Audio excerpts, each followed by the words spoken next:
We were getting married in April of 1996, and we started looking for a house in February. And we were looking around, and we ended up in Hamilton on Sunset Avenue. And Paul and I wanted to purchase it. The house was a very old home. This is the home that I felt we could really live in. So we did end up purchasing the home. Shortly after that, a few months later, I was doing laundry, and Paul had come in, and he said, why is the ghetto blaster on the floor?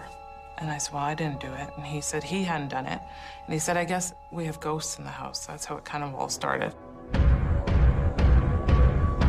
That's when things started to really kind of pick up speed in the way of hearing noises, doors closing, knocking sounds.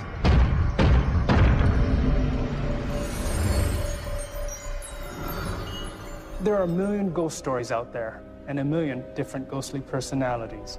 From Casper the Friendly Ghost to the violent spirits of teenage movies, it seems ghosts, like the living, run the gamut of temperaments. Welcome to Ghostly Encounters. I'm Lawrence Chow. Today we'll talk about the passive and the aggressive, two types of ghosts with one end result. As a newlywed, Rosanna Mose moved into a big old house, but she says she also moved in with an aggressive, bullying ghost.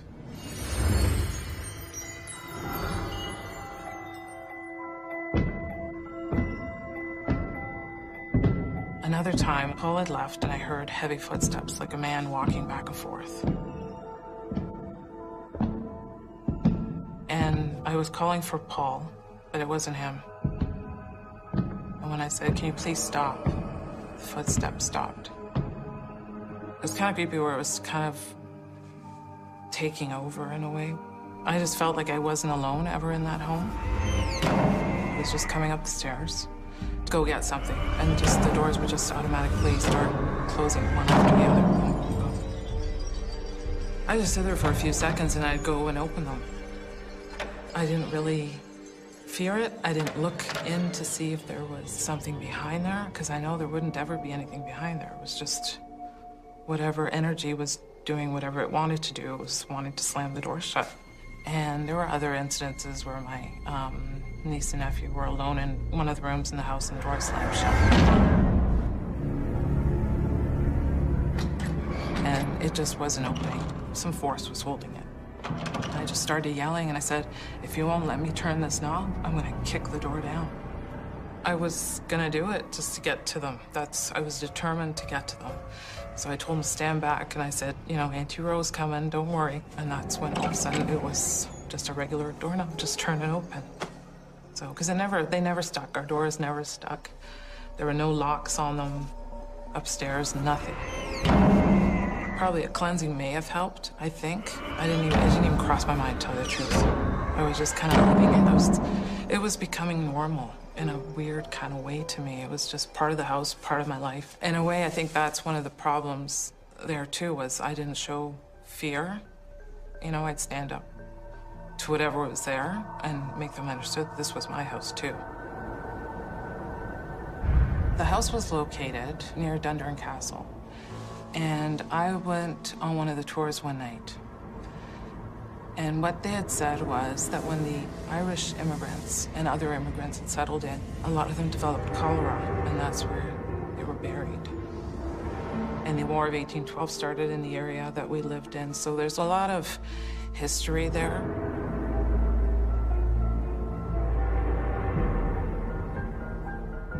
There was one incident that was kind of strange. I got myself a bowl of ice cream, and I was walking into the living room. I was about to put the spoon of ice cream into my mouth when right in front of me stood this man.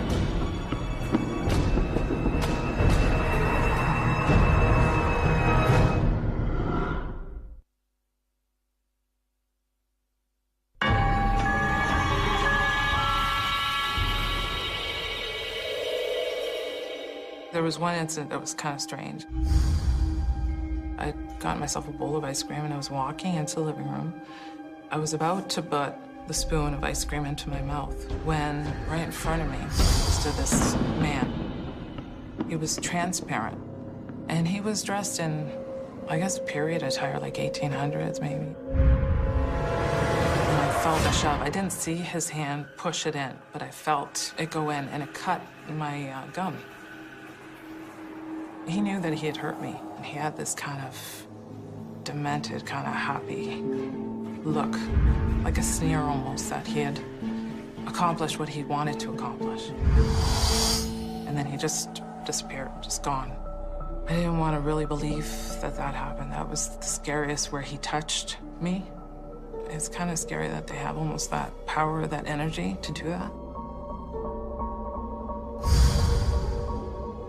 He was, I think, a very strong presence even in his time. He was a very strong man, where what he wanted to do and who he was very significant, that kind of a man. That's the impression I got from him.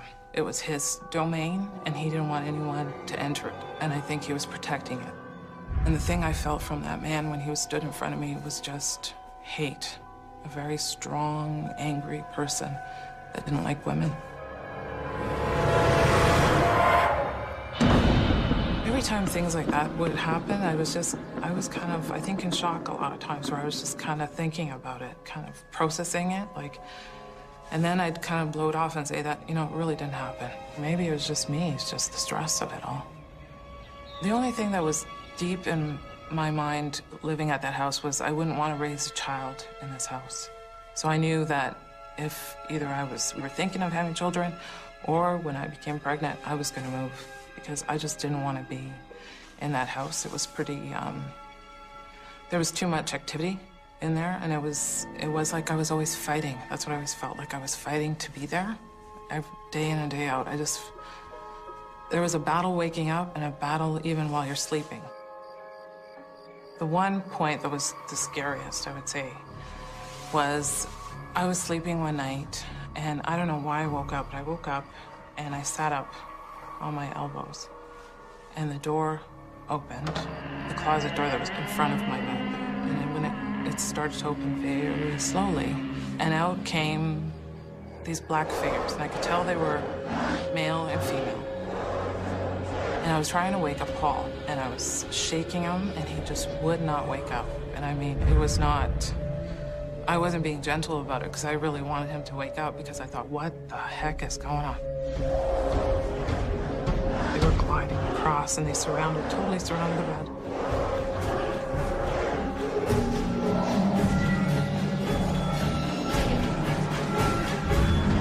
And all of a sudden, they just started picking up the blankets and the bed sheets and start fanning them.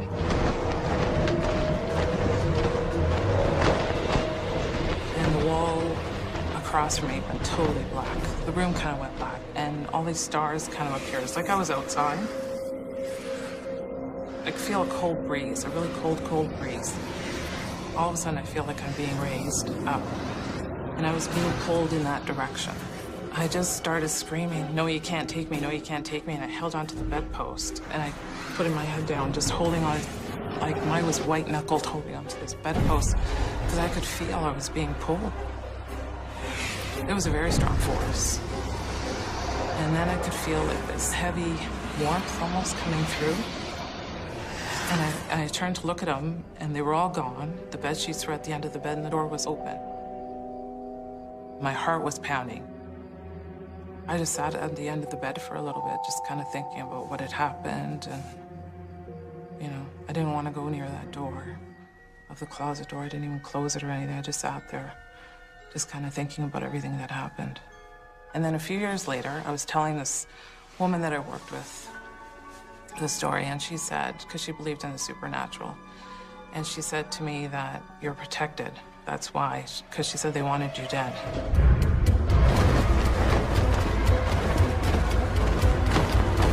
And I didn't realize till I actually left. It was kind of like an abusive relationship almost. You know, you don't realize till you leave what you've been through, and that it wasn't an everyday occurrence.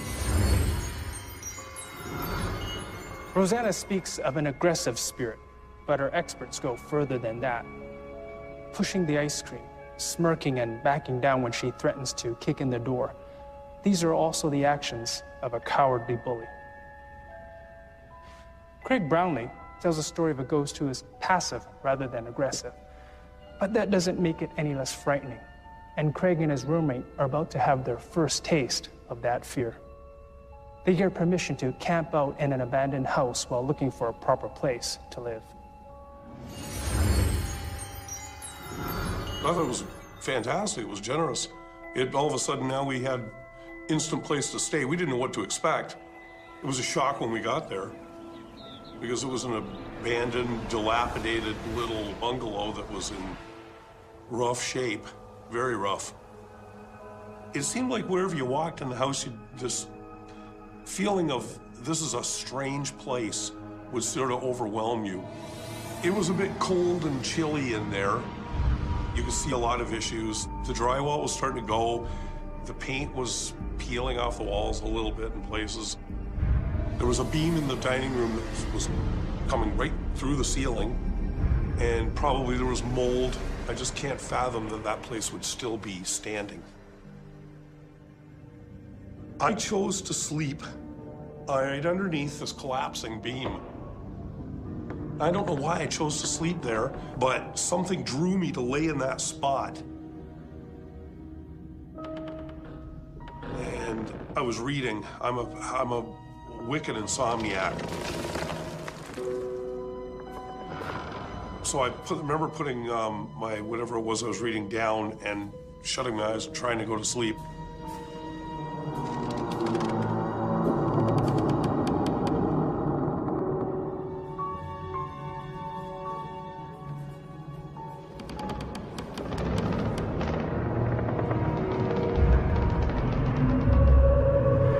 This noise in the kitchen.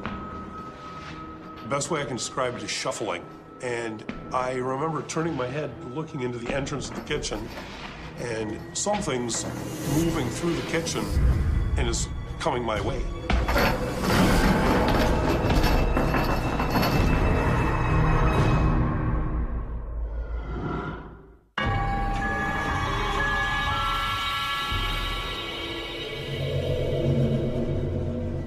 I was laying in my spot underneath the collapsing beam, and I heard this noise in the kitchen. It seemed to be shuffling noises, and they were very clear, like really clear to me. So I knew that it wasn't my roommate because I knew that I could hear him snoring. And the shuffling seemed to get louder, so I can tell something's moving through the kitchen and is coming my way. And I heard chains. They were dragging on the floor. I'm starting to get anxious. And then all of a sudden, this image is at the doorway. No face. It was black. It was a complete black silhouette, almost like triangular. It had a huge, wide rim hat on, almost like a cowboy hat. Even though it was a black silhouette, it was vivid. It was clear as a bell. And it came right through the doorway, said, I'm just gonna come in here, and as it came through the doorway, it vanished. It was gone.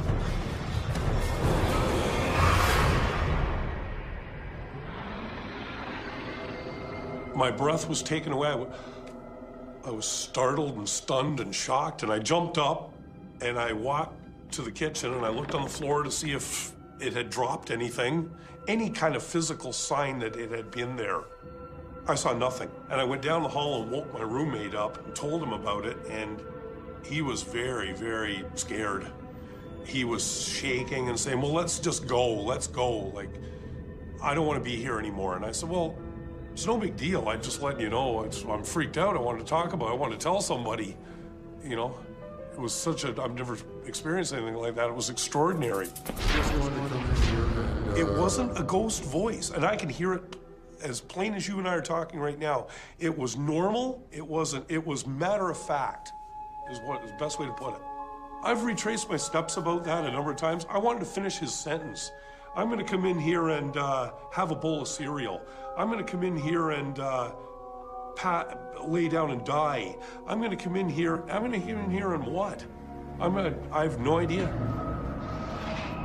I think that sleeping under the beam and the image coming through the kitchen was somehow connected. I don't know how, though. I don't know how. I don't know how they can't be connected, because I consider myself a fairly intelligent person. And to sleep where I did and to see what I did certainly is strange. Again, it wasn't like it was threatening or anything. And because it said what it said so casually, it didn't freak me out. Certainly, you know, my roommate was, because this guy was ultra sensitive to what happened.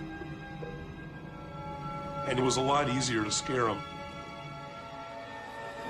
There was no furniture in the house except for an old couch in what would have been the living room and a big bear skin rug in the basement with the bear head on it.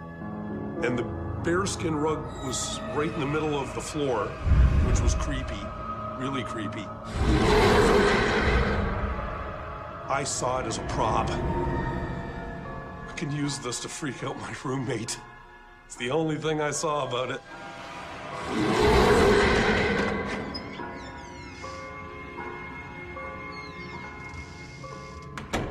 When he used to come home, I would turn the power out on the breaker panel and wrap myself in that bearskin rug and then hide. And he would come in and be flicking on the lights and say, hello, hello, is anybody home? And I wouldn't be saying it. He'd say, I know you're here. And he was getting more and more scared all the time. And then I'd jump out from a closet or something and roaring like a bear with his bearskin rug on myself.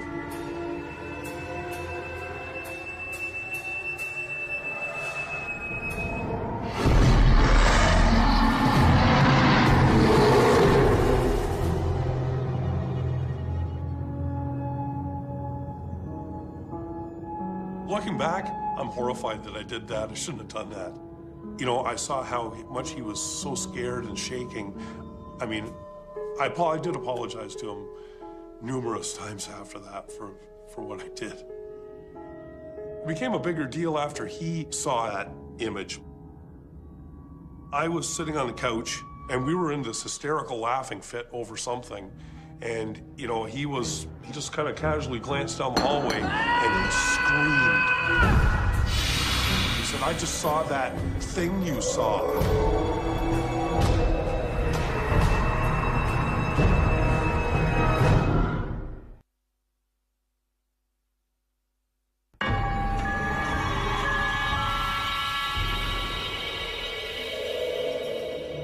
I was sitting on the couch. He was standing adjacent to the couch, and we were in this hysterical laughing fit over something. And, you know, he just kind of casually glanced down the hallway and he screamed. Like it was a blood-curdling scream, and it startled me, and I said, what's wrong?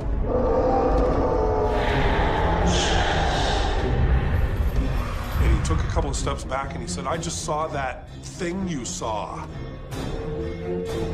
And I said, what? I asked him to describe it. He described exactly what I saw. He said it had the big hat on, there was no face. He said, I just saw it standing in the doorway. And said, we gotta get out of here. Like, we gotta go. You know, if he wanted to go and I knew how hard he was taking this thing, I was all for getting out of there. I got the feeling that it took advantage of the fact that we were vulnerable or sensitive to it. Certainly he was, because he was freaked out. I would tease anybody about that kind of thing ever again, and I never did, because I'm sensitive to that now. And I'm sorry for for scaring him. And young and foolish, you know, I guess. The phantom Craig talks about doesn't do anything. It's passive. But it still seems more terrifying than Rosanna's aggressive ghost. So frightening that two young men hightailed it out and found a new place to live. His roommate's fear is partly due to Craig's practical jokes. But Craig also may not understand the ghost in his story. He speculates it is taking advantage of their vulnerability. but our experts say it is the ghost and not the two roommates who is vulnerable. Traditionally, this would be called a prisoner ghost, trapped in the house and unable to move about freely. Passive or aggressive, it doesn't seem to matter. For Craig and Rosanna, both were scary, both made believers of their storytellers, and both ultimately became too much to live with. Anywhere I go now, I think, you know, like there could be something in this place or about this place. Who knows what? Who knows what the reasons are? Who knows what it was? Who knows why these things happen like they do? But it's been with me ever since. You know, I wish I could. I wish I hadn't seen it, but it is what it is. I can't take it away or change it. I mean, there's no question to deny it. That's the way I feel. You have to believe in the paranormal. How can you not? If you've experienced what I've experienced and been through what I've been through, for me not to say it doesn't exist is totally insane. There is something going on. There is another world that we have to accept.